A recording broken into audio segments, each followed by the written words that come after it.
The content of this podcast is intended to provide general information about Tarion and new home warranty coverage in Ontario.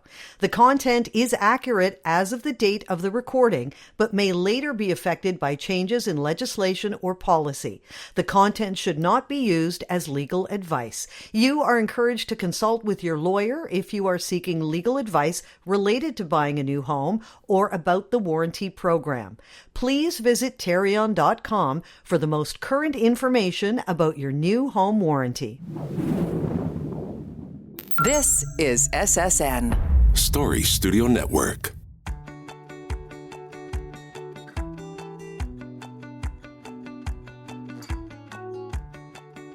Okay, the house is yours. You've been handed the keys to your new home or condo, and you're in.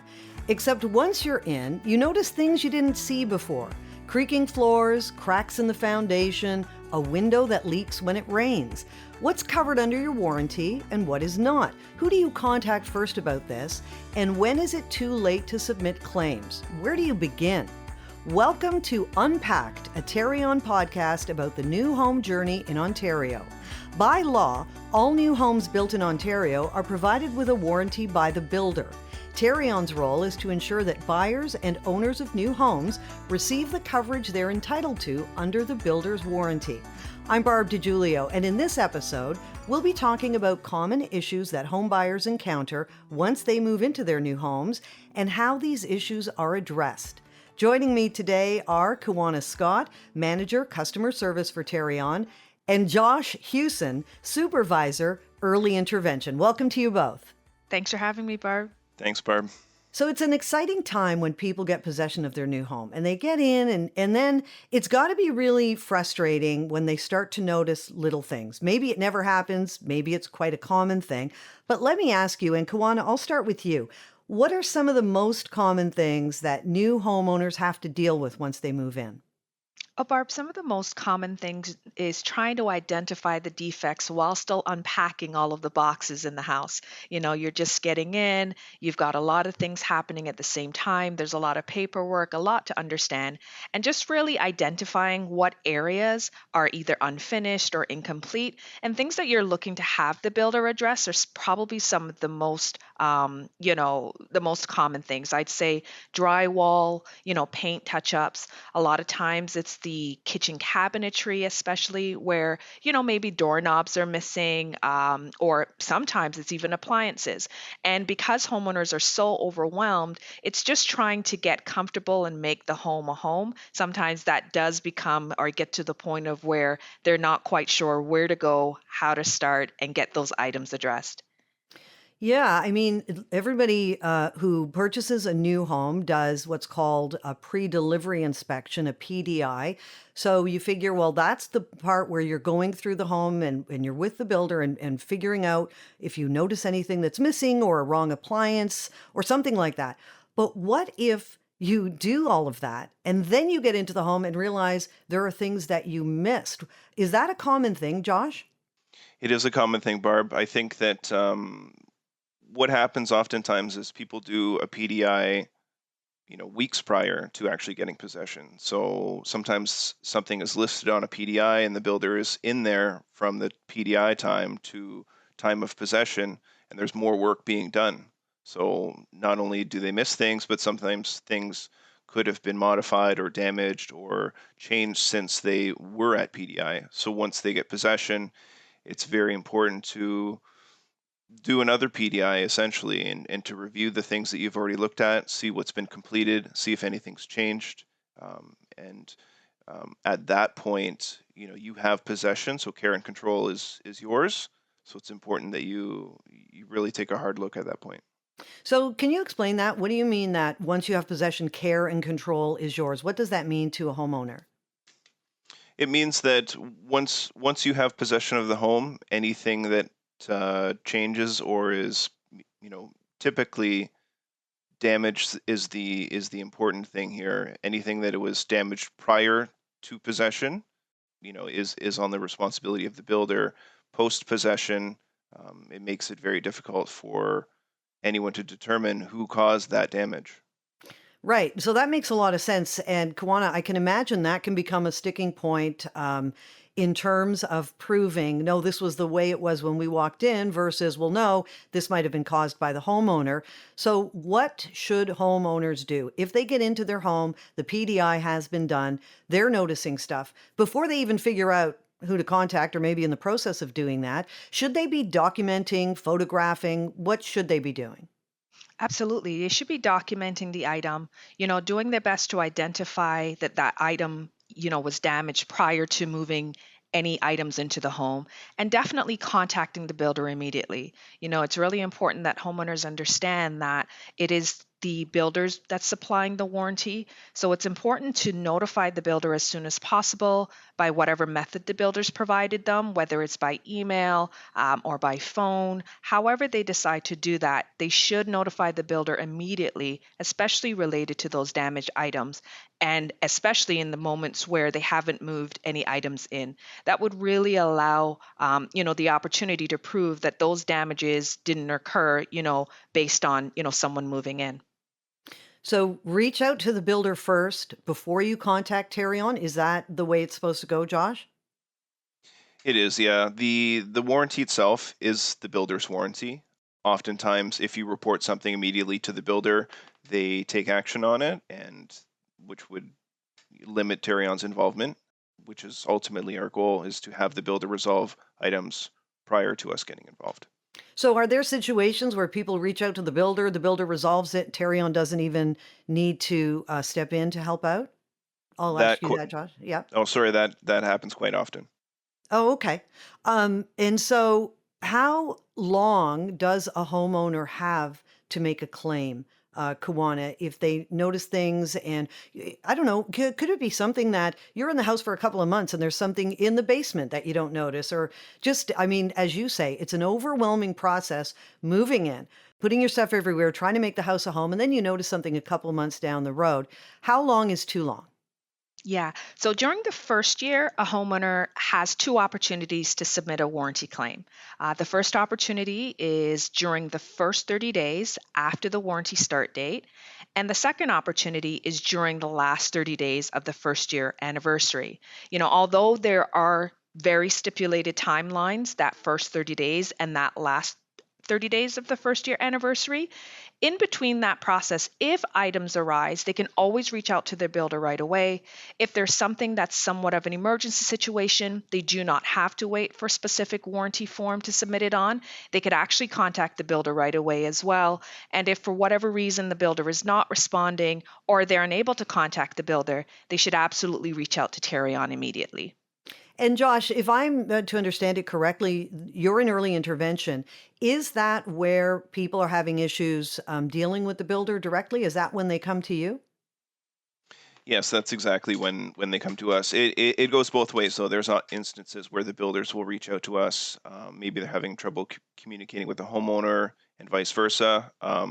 But we deal with instances where there's disputes about how things are to be resolved. Sometimes there's just bad communication or no communication at all.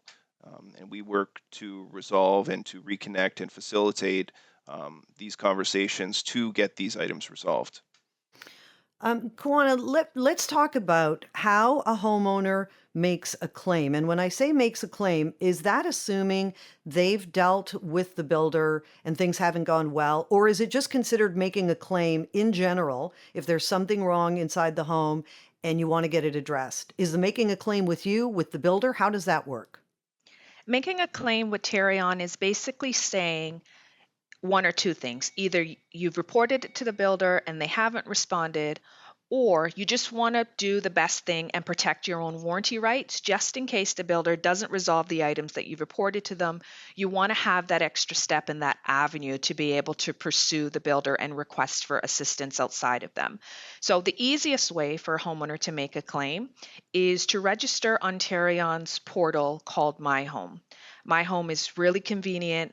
It allows homeowners to submit warranty claim forms. They can actually save their form and wait for the system to auto submit it for them, which means they won't miss their important deadlines. It also allows them to receive important email alerts about their warranty timelines. they're in the home for a very long time. The warranty is a full 7 years, so there's different warranty timelines and different claim periods and different claim forms rather that must be submitted within those periods. So it's really helpful to get those email reminders. Homeowners should register as soon as possible, and also remember that they can't register until their warranty start date has begun, as that's when the warranty will be activated and they'll be given an opportunity to then start making claims to Tarion directly. When does the warranty start date begin? The warranty start date for homes begins on the date of possession, and for condominiums, if you're purchasing a condominium unit, the warranty starts on your interim occupancy date. Josh, I've been having a look at the Tarion website. There is so much, not only great information, but a lot of interactive tools to figure out, to help navigate this whole journey to new home ownership. I'm assuming that you guys at Tarion would advise new homeowners to just have a look at the website. There are a lot of questions that can be answered there. There's a lot of questions that can be answered there, and you're right. There's a lot of information there as well. Sometimes it can be overwhelming, the amount of information that needs to be absorbed. We've tried to lay it out as simply as possible. We have a home explorer, we have a homeowner's homepage, and there's ways to navigate that are pretty straightforward, and most people can investigate what they need to do through the website. Kiwana, let's talk about what kinds of things might not be covered. I'm sure it's disappointing for people if they notice something, but not everything falls under the warranty. So, can you give me some examples of common things that people think might be warranty related but are actually not? Yeah, sure, Barb. Some things that are not covered would be contractual issues. In particular, a contractual issue is a promise a builder makes in a purchase agreement. Some contractual issues are covered and some are not. For example, if the builder promises a specific model of flooring will be used, but in the end fails to provide it, that may be covered by the substitution warranty. But other types of promises, for example, if your builder promises to provide you with a free car, which has happened before, believe it or not, is not covered under the substitution warranty. What I'll do is I'll also pass it over to Josh to give some more examples. Sure. Yeah. Aside from that, there are some additional exclusions. Like Juana said, there's damage. There's In conjunction with that, there's failure to maintain the house or the systems of the house. Maintaining humidity or HVAC and things like that. Um, one of the ones that we get most often is shrinkage of materials and wear and tear. So wear and tear obviously is pretty straightforward. Through normal use of your house, things get dinged. Sometimes cabinets need to be adjusted. That would fall under wear and tear, and it's excluded from the warranty coverage. And shrinkage of materials. Your house is an object that's subject to drying. So when it dries, you'll see, small cracks in corners and seams and things like that may not necessarily be a workmanship issue. It's just the materials drying itself. Is there a thing, we always hear this, when the house settles? Is there something to be expected when the house settles? Is that usually within a year and then you'll see a crack? And it's just one of those things. Kiwana, do people ever come to you with that type of thing where it's natural that things will happen within a new home? Yeah, they do come to us with that a lot. And, we always, it's hard to identify whether something like that is covered over the phone or by email sometimes when we get those inquiries. And although it's something that we may say may not be covered, we always recommend a homeowner report it to the builder and report it to us, because even though it may be normal shrinkage, there are certain sizes. If it gets larger or it grows, maybe there's perhaps a defect in the home that's causing it. It's not just normal shrinkage. That could have an impact on whether it is or is not covered. So we always recommend that you report it.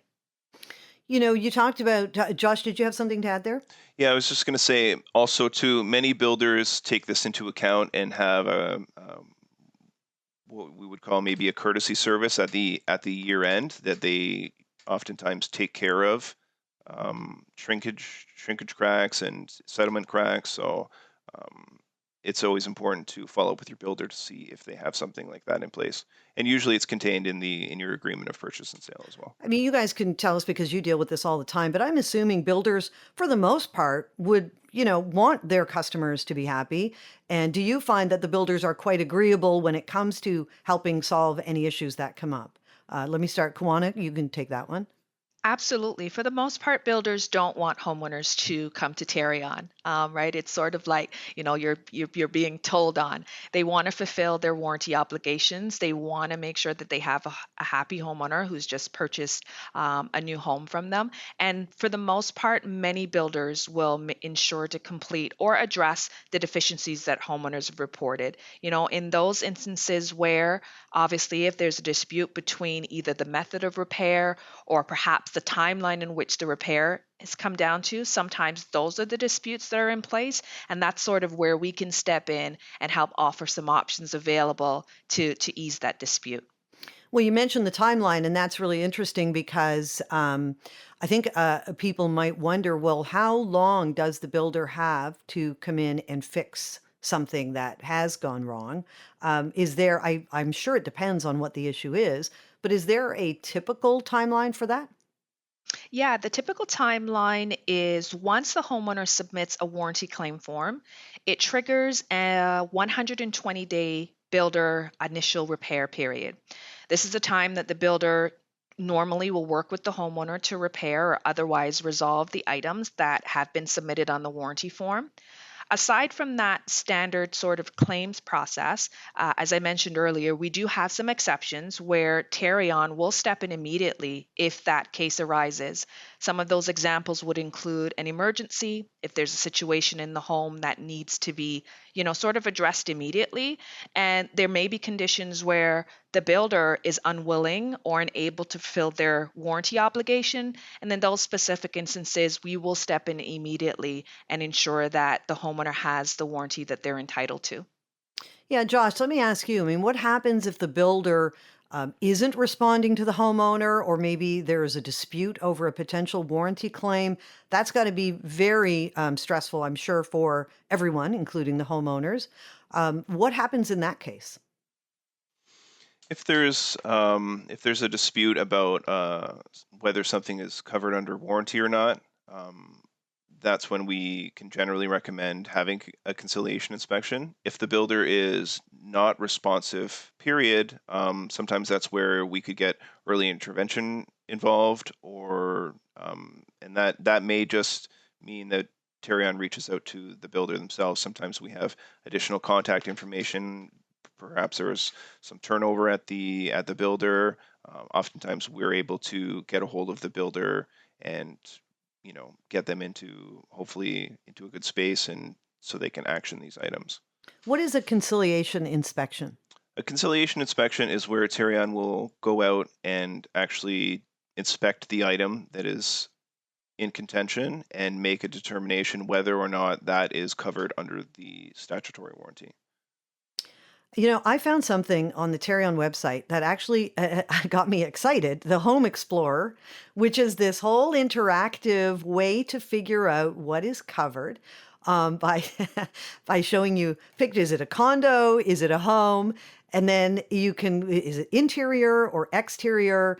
And really, I think homeowners can use a tool like this to really educate themselves on a lot of the process before they even contact Tarion if they need to, or even contact the builder. You can really determine as a homeowner what is and is not covered. Kiwana? Yeah, the construction performance guidelines is a really great resource for looking up if something is covered.